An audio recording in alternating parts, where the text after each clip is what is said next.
Story zone, তোমার অনুভূতিদের খুঁজে নাও এখানেই। My dear listeners and viewers, আমি তামিম আহমেদ আছি story zone limited YouTube channel থেকে। এখন থেকে আমাদের পারফর্ম করা নতুন গল্পগুলো পাবেন স্টোরি জোন লিমিটেড ইউটিউব চ্যানেলে, যেটির তত্ত্বাবধানে থাকবেন আমাদের নয়নিকা আপু, এবং পাশাপাশি থাকবে ছোট গল্পগুলো, যেটি সার্বিক তত্ত্বাবধানে থাকবো আমি নিজেই। আমরা আশা করছি আপনারা আমাদেরকে উৎসাহ দিবেন এবং আমাদের সঙ্গে নিয়মিত থাকবেন। ধন্যবাদ। এরকম অদ্ভুত স্বভাবের নাক উঁচু ছেলেটার সাথে তুমি আমাকে জেনে শুনে বিয়ে দিতে চাও? তুমি চাইছো কি সে তোমার বন্ধু হলেও আমি তোমার বোন? কথাটা বেশ অভিমানী সুরে বলল তনয়া। রূপা গায়ের চাদরটা ভালো করে জড়িয়ে নিল। দোতলার বারান্দা থেকে পূব আকাশের চাঁদটা স্পষ্ট দেখা যাচ্ছে। কোমল আলোর ছোঁয়া মেখে আছে আকাশ জুড়ে। রূপা একটা ছোট্ট নিঃশ্বাস ফেলে বলল, তুই জানিস আমি স্বরূপের জন্য তোর থেকে ভালো আর কাউকে ভাবতেই পারছি না।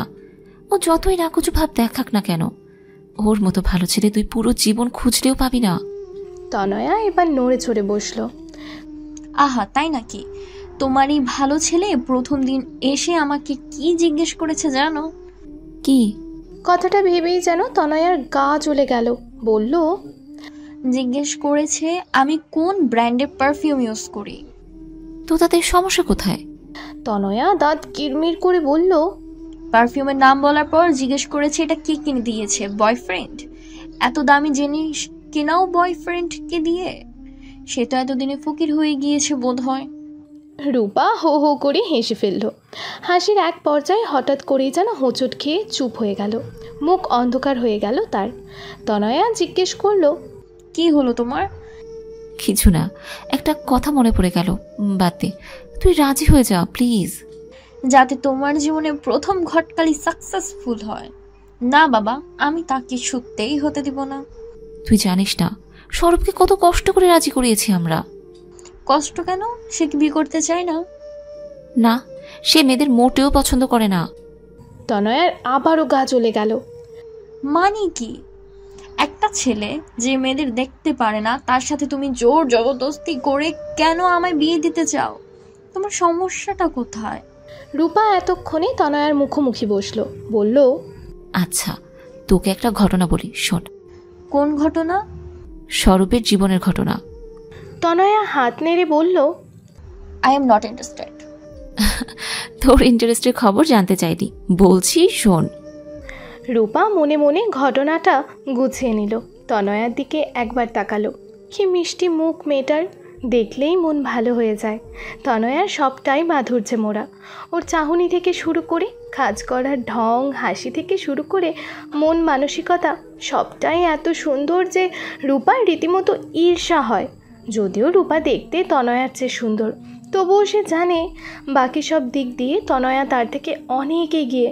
তার এই ছোট্ট খালার মেয়েটাকে সে ভীষণ পছন্দ করে। তবে ছোট্ট বলে পছন্দটা স্নেহের মধ্যে দিয়েই প্রকাশ পায়। সে বলতে শুরু করলো, তুই তো জানিসই স্বরূপ আমার ইউনিভার্সিটির বন্ধু। যদিও সবাই বলে ইউনিভার্সিটিতে সত্যিকারের বন্ধু হয় না, তবু আমরা কয়েকজন সত্যি প্রাণের বন্ধু রয়ে গেছি। আমাদের সবার মধ্যে সবচেয়ে বেশি প্রাণোচ্ছল ছেলে ছিল স্বরূপ। ওর মতো খোলা মন আর চমৎকার মানসিকতার ছেলে আজকের যুগে পাওয়া খুবই মুশকিল। ও ছিল আমাদের দলের অঘোষিত দলনেতা।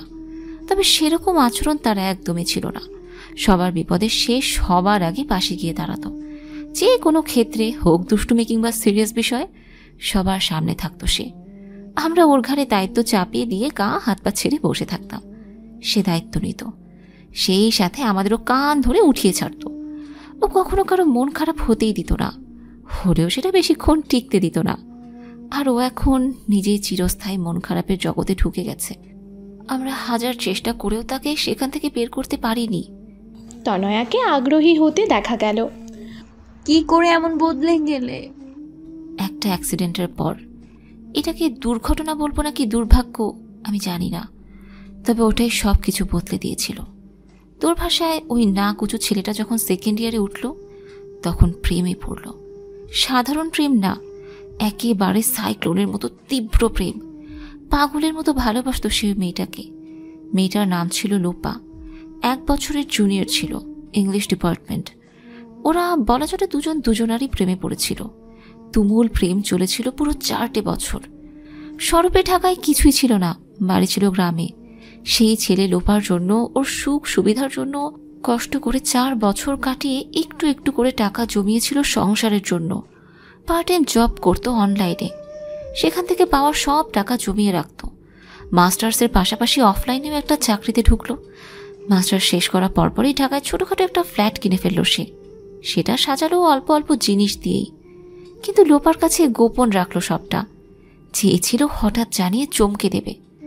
আমরা স্বরূপের সাথে ওর ফ্ল্যাটে গিয়ে আড্ডা দিতাম, ওকে গোছাতে সাহায্য করতাম, আরও নতুন জীবনের কথা বলতো। কত স্বপ্নই না দেখেছিল ছেলেটা। ওর গলায় ভবিষ্যতের কথা শুনলে সত্যি পৃথিবীটা না রঙিন মনে হতো। তারপর বলতে বলতে গলাটা কেঁপে গেল রূপার। তনয়ার কেমন কষ্ট হচ্ছিল শুনে। শেষটা নিশ্চয়ই সুখের হয়নি, হলে আজকের পরিস্থিতি অবশ্যই হতো না। সে জিজ্ঞেস করলো, কি হয়েছিল তারপর? স্বরূপ মাস্টার্স শেষে ভালো একটা চাকরিতে ঢুকলো। যেহেতু তার টুকটাক বেশ ভালোই অভিজ্ঞতা ছিল, দারুণ একটা চাকরিও পেয়ে গেল। চাকরির প্রথম মাসের বেতন পাওয়ার দিন আমাদের সবাইকে নিয়ে এসে প্ল্যান করলো লোপাকে সারপ্রাইজ দেবার আর তাকে বিয়ের জন্য প্রপোজ করার। লোপার তখন অনার্স শেষ, মাস্টার্স চলছে। সে আর হলে থাকে না, একটা বাসা ভাড়া নিয়ে সেখানেই একা থাকে। ঠিক হলো হঠাৎ গিয়ে উপস্থিত হলামও। স্বরূপের কাছে লোপার বাসার চাবি ছিল। চুপি চুপি ঢুকে গেলাম আমরা, কিন্তু ঢুকে যা দৃশ্য দেখলাম তার জন্য কেউই প্রস্তুত ছিলাম না।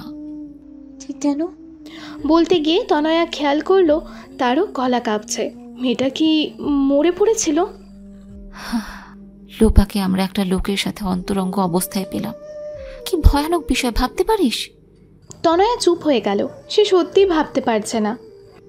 লোকরা ছিল লোপার ডিপার্টমেন্টের লেকচারার।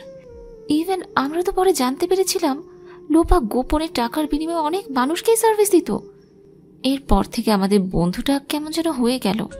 সবই ঠিকঠাক, আবার কিছুই যেন ঠিক নেই। এখন ওই অবস্থা থেকে অনেকটা বেরিয়ে এলেও সে আমাদের তার কিছু মেয়ে বন্ধু আর ফ্যামিলি বাদে আর কোনো মেয়েকেই পছন্দ করে না, ইনফ্যাক্ট সহ্যই করতে পারে না। কিন্তু সব মেয়েরা তো আর লোপার মতো হয় না, তাই না? আমি ওকে একদিন বলেছিলাম, তোকে পৃথিবীর সবচেয়ে ভালো মেয়েকে এনে দেখিয়ে দেব, মেয়েরাও কি চমৎকার হতে পারে। ও হেসেই উড়িয়ে দিয়েছিল। তনয়া, বিশ্বাস কর, আমি তোর খারাপ চাই না, আমি শুধু দুটো সুন্দর মনের মানুষকে মেলাতে চাই। ও যাই বলুক, ওর ভেতরে মনটা পুরোপুরি মরে যায়নি। ও এখনো ভালোবাসতে জানে, শুধু ক্ষতটা একটু বেশি গভীর হয়ে গেছে। তনয়া স্বরূপের মুখটা কল্পনা করলো। ছেলেটা দারুণ দেখতে, ওর এক দেখায় পছন্দ হয়ে গেছিল। কি মায়াকারা চোখ দুটো, দেখলেই ভালোবাসতে ইচ্ছে করে। তবে গা জ্বালানো কথাবার্তা শুনেই তো ছেলেটাকে বিয়ে করার ইচ্ছে পুরোপুরি বাতিল করে দিয়েছিল। কিন্তু এখন আবার নতুন করে ভাবতে ইচ্ছে করছে। মানুষের কষ্ট কখনোই সহ্য করতে পারে না তনয়া। তার হঠাৎ খুব ইচ্ছে হলো মানুষটার গভীর ক্ষতটাতে হাত বুলিয়ে কিছুটা সান্ত্বনা দিয়ে আসতে। বিকেলের অসহ্য লাগা মুখটার জন্য এখন এত মায়া লাগছে কেন? সে রূপার দিকে তাকিয়ে দেখল রূপা গভীর চোখে তার দিকেই তাকিয়ে আছে।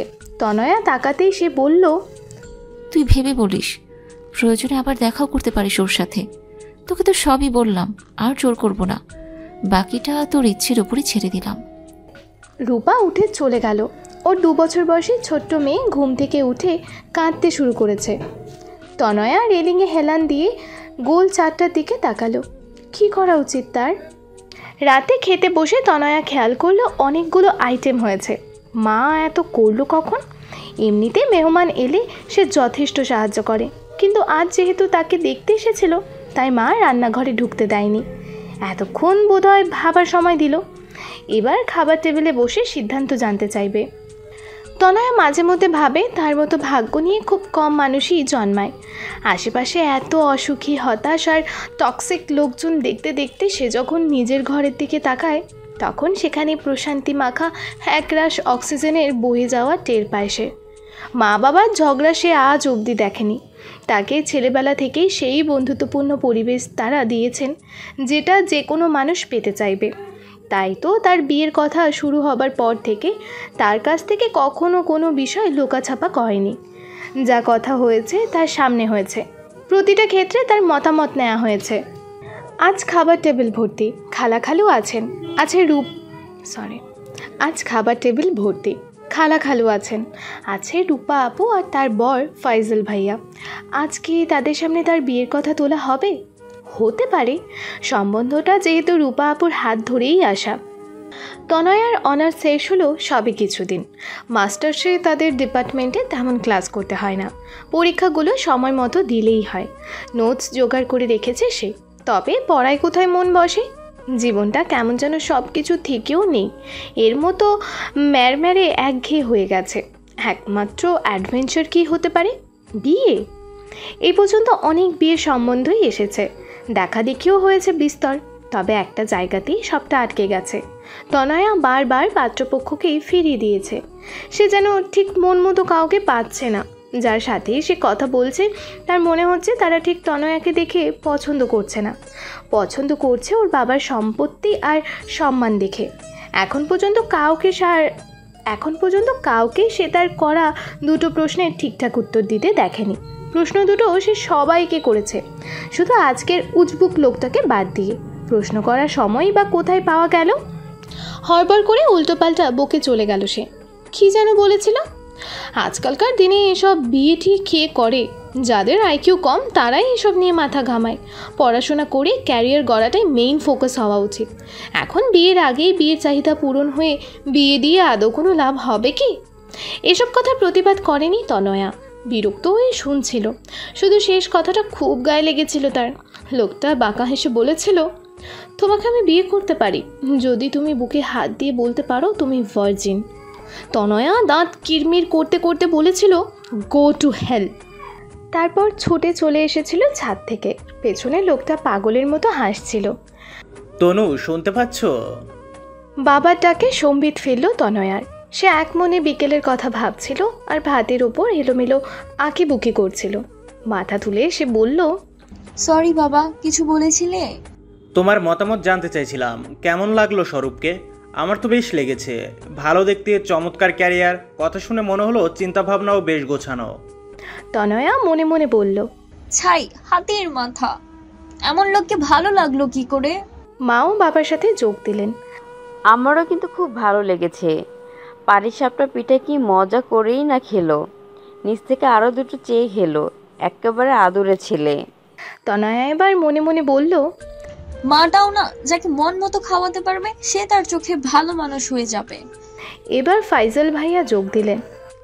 অনেক দিন ধরেই চিনি ওকে, ছেলেটা ভীষণ রকমের সৎ। তনয়া মনে মনে বলল, সেজন্যই জানে না মেয়েদের সাথে কিভাবে শুদ্ধ ব্যবহার করতে হয়। রূপা কিছুই বলছিল না, চুপ করে চেয়েছিল তনয়ার দিকে। এত প্রশংসায় ভাষাভাষীর মধ্যে দিয়ে চুপ করে আমার ভালো লাগেনি বলে দেওয়া যায় না। রূপার কথা শুনে খানিকক্ষণের জন্য তার মন দুর্বল হলেও ভেতরে ভেতরে সে ঠিকই জানে ছেলেটির সাথে তার বনিবনা হবে না। এমন বিয়েতে লাভ কি? সে ছোট্ট সুন্দর একটা সংসার চায়, সেখানে ভালোবাসার পাশাপাশি একে অপরের প্রতি সম্মান মিলেমিশে থাকবে। তনয়া একটা ছোট্ট নিঃশ্বাস ফেলে বলল, আমি এখনো শিওর নই, আমার তোমাদের মতো এত ভালো লাগেনি। কথাটা শোনার পর কেউ আর কোনো মন্তব্য করলো না। তনয়া খেয়াল করলো বাবার মুখটা কিছুটা নিষ্প্রভ হয়ে গেল। তার হঠাৎ মনে হলো বাবা কি এক মুহূর্তের জন্য হলেও পস্তাচ্ছেন? তার কি মনে হচ্ছে মেয়েকে বেশি ছাড় দিয়ে ভুল করে ফেলেছেন? তার থেকে বরং অনেক বাবাদের মতো জোর করে সিদ্ধান্ত চাপিয়ে দিলেই ভালো করতেন। তার কেন যেন মন খারাপ হয়ে গেল। রূপা এতক্ষণে কথা বলল, আচ্ছা তনু, তুই তো এখনো শিওর হতে পারিসনি, কিন্তু নাও তো করিসনি। তুই আরও সময় নে, আমি এখনই ওদের কিছু বলবো না। মা এবার জিজ্ঞেস করলেন, অপছন্দ করার কোনো কারণই নেই। হ্যালো ডিয়ার লিসেনার্স, আপনারা শুনছেন স্টোরিজ অন প্রেজেন্স ধারাবাহিক পর্বগল্প। আমাদের সামগ্রিক প্রচেষ্টাকে উৎসাহিত করতে লাইক অ্যান্ড কমেন্ট করতে ভুলবেন না। Thank you. সেই রাতে তনয়া শুতে গেল দেরিতে। ফাইজাল ভাইয়া এলে অনেক রাত পর্যন্ত আড্ডা দেওয়া হয়। তিনি নিজেই স্পেশাল কফি বানান, গান গেয়ে শোনান, আর তার ঝুলিতে আছে দেশ বিদেশ ভ্রমণের বিচিত্র সব গল্পের পসরা। তনয়ার খুব ভালো লাগে সেসব শুনতে, কিন্তু আজ সে যেন কিছুতেই মন দিতে পারল না। রাতে শুয়েও এসবই এলোমেলো ভাবতে লাগলো। ঘুমের মাঝে স্বপ্নে দেখল তুলোর মতো মেঘপুঞ্জ তাকে ঘিরে ধরে আছে। সে হাত দিয়ে মেঘ সরাবার চেষ্টা করছে, কিন্তু পারছে না। মেঘের দল ফিসফিস করে কি যেন বলছে। বাতাসের তোড়ে শব্দগুলো মিলিয়ে যাচ্ছে কানে আসার আগেই। মেঘের ওপার থেকে কে যেন চিৎকার করে বলছে, তোমার কি আইকিউ কম? সামান্য মেঘ কেটে বেরিয়ে আসতে পারছো না? 3 দিন পর তনয়া নিউ মার্কেটে গেল জামা কাপড় কিনতে। এবার শীতে তাদের প্ল্যান আছে একবার গ্রামের দিকে যাবে। গ্রামের শীত তুলনামূলকভাবে একটু বেশি। এদিকে ঢাকায় শীত কম পড়ে বলে তার শীতের জামা কাপড় কেনা হয় না অনেক দিন। ফুটপাত থেকেই একটা ডেনিম জ্যাকেট বেশ পছন্দ হয়ে গিয়েছে তার। সেটাই ঘুরিয়ে ফিরিয়ে দেখার সময় চোখ গেল একটা লোকের দিকে। ঠিক চিনল সে, স্বরূপ। গায়ে হালকা হলুদ রঙের পাঞ্জাবি, চোখে সানগ্লাস। কি দারুণ লাগছে তাকে দেখতে, তাকিয়ে থাকতে ইচ্ছে করে। কাকে যেন ফোনে ট্রাই করেও পাচ্ছে না। তাকে অন্যমনস্ক দেখে দোকানদার জিজ্ঞেস করলো, আপা নিবেন না? তনয়া চোখ ফিরিয়ে জ্যাকেটে মন দিল। ওই লোকটাকে নিয়ে এখন মাথা ঘামাবার কোনো অর্থই হয় না। জ্যাকেটটা কেনার পর আবার সেদিকে তাকিয়ে দেখলো স্বরূপ চলে গেছে। তনয়া আরও কিছু শপিং করলো। কয়েকটা ফ্লোরাল প্রিন্টের ওড়না পেয়ে কিনে ফেললো। একটা ঘড়ি কিনলো, 2টো লিপস্টিকও কিনে ফেললো।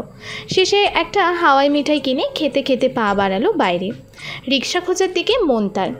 রাস্তার ওপাশে নীলক্ষেতের ফুটপাতে চোখ গেল বোধহয় হলুদ রঙটা দেখেই। কোথায় যেন শুনেছিল হলুদ রং দূর থেকেও ফোকাসে চলে আসে। ছেলেটা বসে আছে ফুটপাতে, ওকে ঘিরে কয়েকটা পথশিশু। কোনো মজার গল্প বলছে কি? বাচ্চাগুলো হেসে হেসে গড়াগড়ি খাচ্ছে। তনয়ার একবার ইচ্ছে হলো গিয়ে দেখে, আবার ইচ্ছেটা বাতিল করে দিল সে। লোকটাকে পাত্তা দেবার কোনো মানে নেই। অবশ্য সে কাছে গেলে লোকটা নিজেই তাকে পাত্তা দেবে না, এটাই সম্ভাবনা প্রবল। তনয়া রিক্সা খুঁজতে লাগলো। আজ কোনো রিক্সায় যাত্রাবাড়ি যেতে রাজি হচ্ছে না। কী সমস্যা? হঠাৎ কে যেন ওর ওড়না ধরে মৃদু টান দিল। কোনো বদ ছেলের কাজ ভেবে ঝট করে ফিরে তাকিয়ে তনয়া দেখলো একটা বাচ্চা। বাচ্চাটা ঠিক ভিক্ষা চাইতে আসেনি। ওর মুখে হাসি। হাসি হাসি গলায় সে বলল, আপা আপনাকে বাইরে ডাকে। কোন ভাই? বাচ্চাটা আঙুল দিয়ে সোজা দেখালো। সেখানে সানগ্লাস পরা, হলুদ পাঞ্জাবি পরে দাঁড়িয়ে আছে কেউ। তনয়াকে তাকাতে দেখে এগিয়ে এলো সে। বাচ্চাটাকে বিদায় করে দিয়ে বলল, ভালো হয়েছে তোমাকে পেয়ে গেলাম। রূপা তো জ্বালিয়ে মারছে, তোমার সাথে আরেকবার কথা বলতে বলছে। আমি ভেবেছিলাম তুমি বাড়িতে না করে দেবে, কিন্তু তা করনি, ঝুলিয়ে রেখেছ। আচ্ছা, তোমার নাকি 2টো কোয়েশ্চেন আছে, সেগুলোর উত্তর দিতে পারলে আমার ছুটি। ফোন করতে চেয়েছিলাম, কিন্তু নাম্বার হারিয়ে ফেলেছি। এনিওয়েজ, প্রশ্নগুলো ঝটপট করে ফেলা তো। রূপা তনয়াকেও বলেছিল ও যে প্রশ্নগুলো সব পাত্রকেই করে থাকে সেগুলো স্বরূপকে করতে। স্বরূপ নিজেই নাকি যোগাযোগ করবে, করেনি বলে কথাটা ভুলে গিয়েছিল তনয়া। এখন মনে পড়ল, সামনে যখন পড়েছে ফের ফেলতে আর দোষ কি? সে বলল, একটু নির্জন জায়গায় যাওয়া যাবে? এখানে এত ভিড়ের মধ্যে সিরিয়াস আলাপ করা যাবে না। স্বরূপ চোখ মোটকে জিজ্ঞেস করলো, ঠিক কতটা নির্জন চাও? তনয়ার ইচ্ছে করলো লোকটাকে ধাক্কা দিয়ে ফেলে দিয়ে চলে যেতে। সে নেহাতি ভদ্র বলে কাজটা করতে পারল না। কাঁদো কাঁদো গলায় বলল, কোনো প্রশ্ন নাই, চলে যান আপনি। তনয়া ঠান্ডা মেজাজের মানুষ, কিন্তু প্রচণ্ড রেগে গেলে তার মাথা এলোমেলো হয়ে যায়। রাগের মাথায় কি করে বসে নিজেও জানে না। সেই রকমই পাগলাটে রাগ মাথায় চড়ে গেছে তার স্বরূপের কথা শুনে। সে উল্টো দিক ঘুরে কখন চলতে আরম্ভ করেছে নিজেও জানে না। কোন দিকে যাচ্ছে সে খেয়াল পর্যন্ত নেই। হঠাৎ কি একটা হলো, মাথা চক্কর দিয়ে উঠল। তারপরেই মনে হলো কে যেন তাকে টেনে নিয়ে যাচ্ছে কোথায়। এদিকে মাথার ভেতর প্রচণ্ড শব্দে সাইরেন বাজছে। যখন সম্বিত ফিরল, মাথা কাজ করতে শুরু করলো। তখন সে দেখল ফুটপাতের উপর বসে আছে স্বরূপ, তার হাত ধরে রেখেছে। তনয়া তাকাতেই সে জিজ্ঞেস করলো, পানি খাবে? তনয়ার কেমন যেন ক্লান্ত লাগছে। রাস্তার অনেকে তার দিকে তাকিয়ে আছে। সে মাথা নাড়ালো, খাবে না পানি।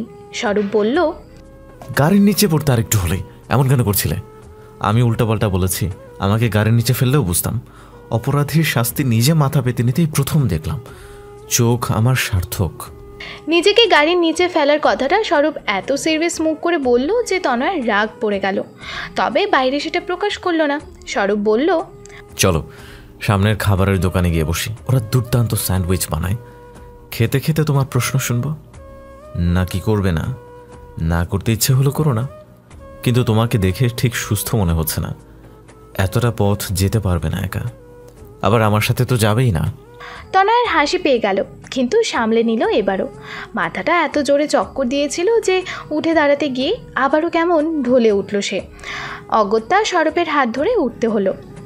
খাবারের দোকানে ভিড় আছে, তবে তারা যেতেই কোণার দিকের একটা টেবিল খালি হয়ে গেল। সেখানে গিয়ে বসলো তারা। সরব 2টো স্যান্ডউইচ আর কোল্ড ড্রিঙ্কস অর্ডার দিল। কেউ কোনো কথা বলল না অনেকক্ষণ। খাবার চলে এলো। তনয় আবার বলল, আমি খাবো না। ওমা, খাবে না তো এসেছো কেন? আপনাকে প্রশ্নগুলো করতে। শিওর? তখন করবে না বলে এখন মত বদলালে কেন? সামনে এগিয়ে যেতে চেয়েছিলাম, ভাগ্য পেছনের দিকে ঠেলে দিয়েছে তাই। এবার কথা শেষ না করে গেলে আবার দেখা হয়ে যাবে। সরব মুখে এক গাদা খাবার নিয়ে যা বলল তা এরকম শোনালো। আবার দেখা হওয়া উচিত হবে না।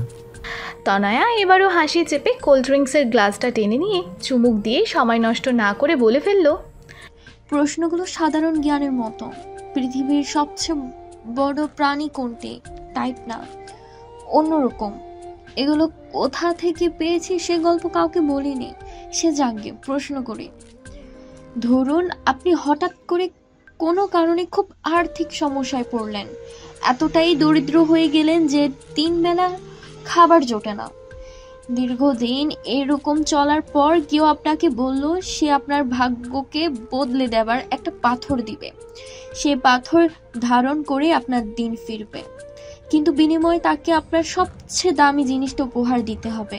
আপনি তাকে জিজ্ঞেস করলেন, আমি এত দরিদ্র যে খেতেই পারি না, আমার কাছে দামি জিনিস আসবে কোথা থেকে? তখন সে বলল, আমি এমন একটা জিনিস চাই যার বদলে পৃথিবীর সব নীতিকে কিনে ফেলা যাবে। এবার প্রথম প্রশ্ন হচ্ছে সেই দামি জিনিসটা কি? দ্বিতীয় প্রশ্ন, আপনি উত্তরে কি বলবেন? সহজ প্রশ্ন। হ্যাঁ, সেটারই উত্তর জানতে চাই। প্রথমটার উত্তর হলো সততা, কারণ সততাই সর্বোত্তম নীতি।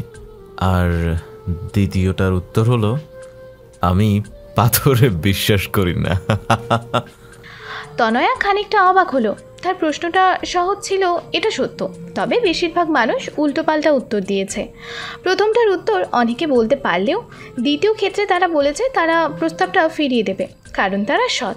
তারপর ইনিয়ে বিনিয়ে নিজেদের সততার সার্টিফিকেট নিজেরাই দিয়েছে, অথচ প্রশ্নটা কুসংস্কার নিয়েছিল।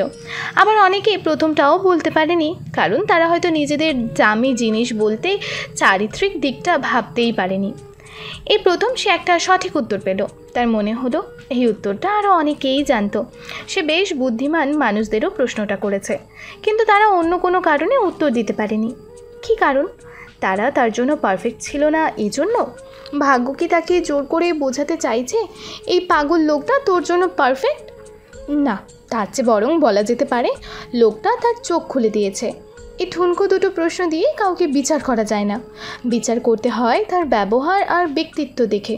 কথায় বলে, দুর্জন বিদ্বান হলেও পরিত্যাজ্য। শুনতে পাচ্ছ? তনয়া যখন তাকালো তখন দেখলো প্লেট দুটো খালি।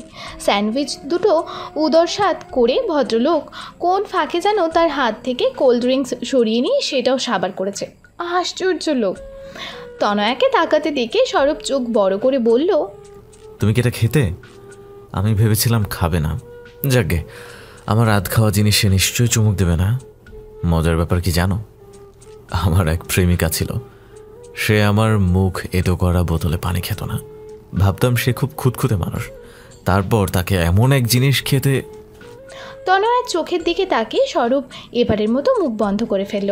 তারপর উঠে দাঁড়িয়ে বলল, চলো তোমাকে রিকশায় উঠিয়ে দিয়ে আসি। কোনো প্রয়োজন নেই, আমি যেতে পারবো। ছেলেটা যেন শুনতেই পেল না। তনয়ার শপিং ব্যাগগুলো নিয়ে হাঁটা ধরল বাইরের দিকে। তনয়া পেছন পেছন গেল। তার সব কিছু কেমন যেন তেতো লাগছে। রিকশায় বসার পর স্বরূপ বলল, 1 মিনিট, একটা কথা বলবো? এই পর্যন্ত আমি যা যা বলেছি সেজন্য এক্সট্রিমলি সরি।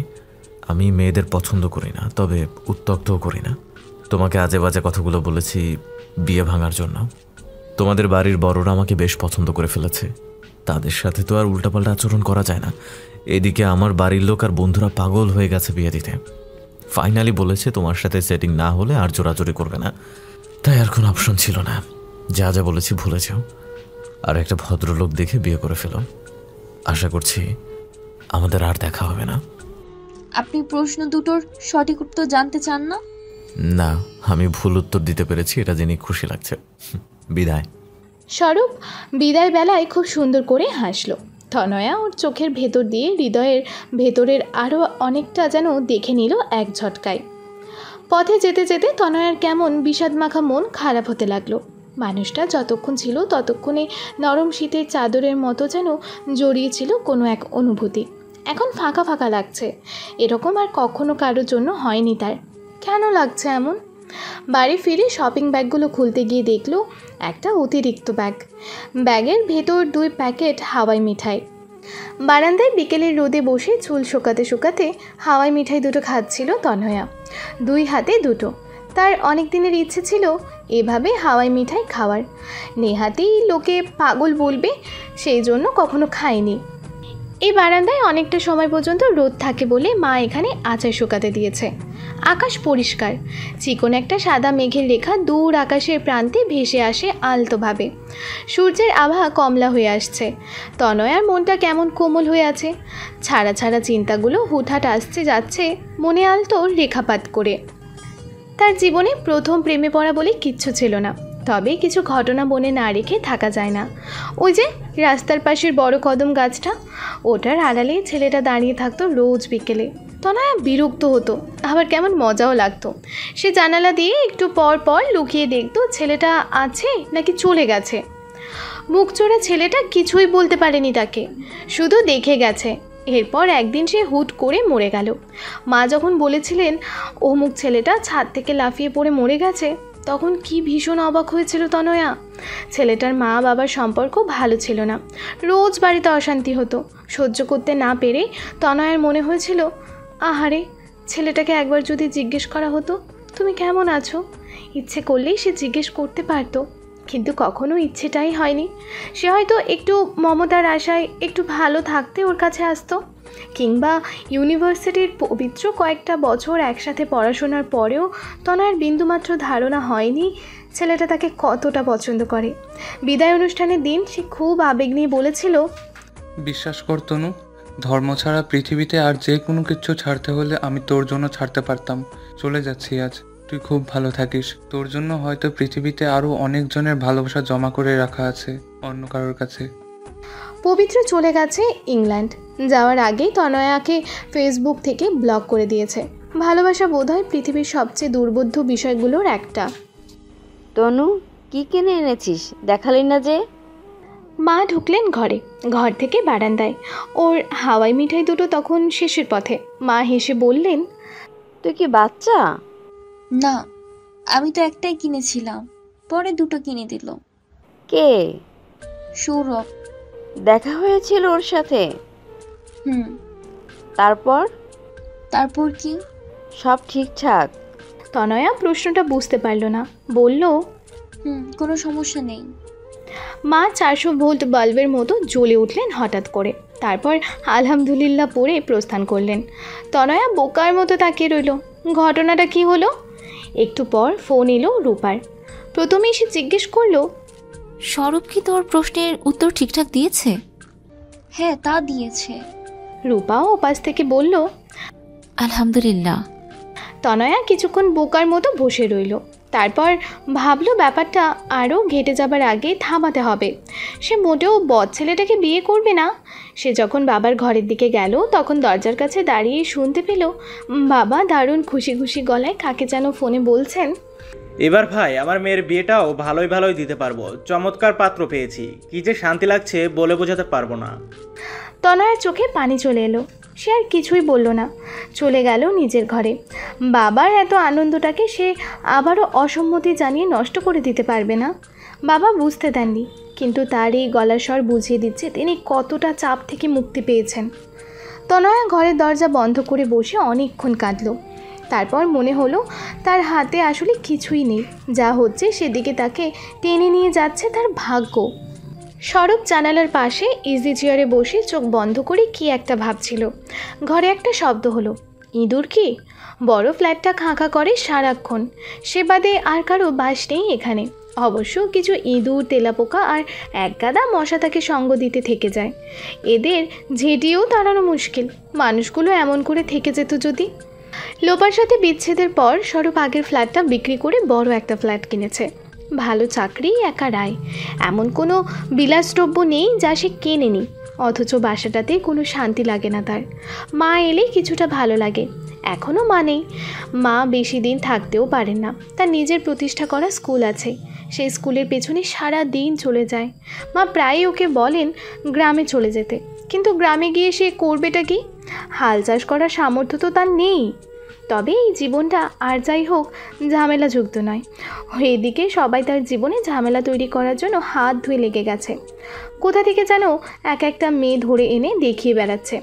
স্বরূপ কিছুতেই তাদের বোঝাতে পারছে না যে সে নতুন করে কাউকে ভালোবাসতে চায় না, ভালোবাসতে পারবেও না। অ্যাডজাস্ট করে থাকা, বউয়ের নিত্য নতুন আবদার পূরণ করা, রোজকার ন্যাকামি সহ্য করা, এইসব ইচ্ছে তার মরে গেছে। শেষবার দেখা মেয়েটা ভালোই ছিল, তবে তার কেন যেন এসব নিষ্পাপ চেহারার মেয়েদের আরও বেশি বিশ্বাস হয় না। লোপার চেহারা কি কম নিষ্পাপ ছিল? অথচ মেয়েটা বের হলো বিশ্বাসঘাতক ব্যভিচারিণী। সেই ঘটনার পর 3টা বছর স্বরূপ সারা রাত ঘুমাতে পারেনি। চোখ বুঝলেই ওই দৃশ্যটা মনে পড়ে যেত। তার দম বন্ধ হয়ে আসতো, মনে হতো সারা শরীর চলে যাচ্ছে। গত 1.5 বছর ধরে এসব আর হয় না, বরং একটা নির্লিপ্ততা চলে এসেছে জীবনের প্রতি। কিছুই ভালো লাগে না টাইপ হতাশার একটা জীবন। আবারও রান্নাঘরের দিকে থেকে ভেসে আসা শব্দে উঠে পড়ল সে। সেদিকে যেতে গিয়ে মোবাইলের নোটিফিকেশন লাইট জ্বলতে নিভতে দেখে ফোনটা তুলে নিল হাতে। এমনিতে তার মোবাইল সাইলেন্ট থাকলেও হাতে থাকে বলে কল ধরতে অসুবিধা হয় না। আজ দূরে ছিল। এই ফাঁকে ফোন এসেছে মোট 40টা, মা আর বন্ধু বান্ধবের ফোন। ভয় পেয়ে গেল স্বরূপ, তাড়াতাড়ি ফোন করলো মাকে। মা যে খবরটা জানালেন তাতে তার মাথার চুল দাঁড়িয়ে গেল, গা জ্বলতে শুরু করলো। মনে মনে বলল, স্টোরি জোন, তোমার অনুভূতিদের খুঁজে নাও এখানেই। My dear listeners and viewers, আমি তামিম আহমেদ আছি story zone limited YouTube channel থেকে। এখন থেকে আমাদের পারফর্ম করা নতুন গল্পগুলো পাবেন স্টোরি জোন লিমিটেড ইউটিউব চ্যানেলে, যেটির তত্ত্বাবধানে থাকবেন আমাদের নয়নিকা আপু, এবং পাশাপাশি থাকবে ছোট গল্পগুলো, যেটি সার্বিক তত্ত্বাবধানে থাকবো আমি নিজেই। আমরা আশা করছি আপনারা আমাদেরকে উৎসাহ দিবেন এবং আমাদের সঙ্গে নিয়মিত থাকবেন। ধন্যবাদ।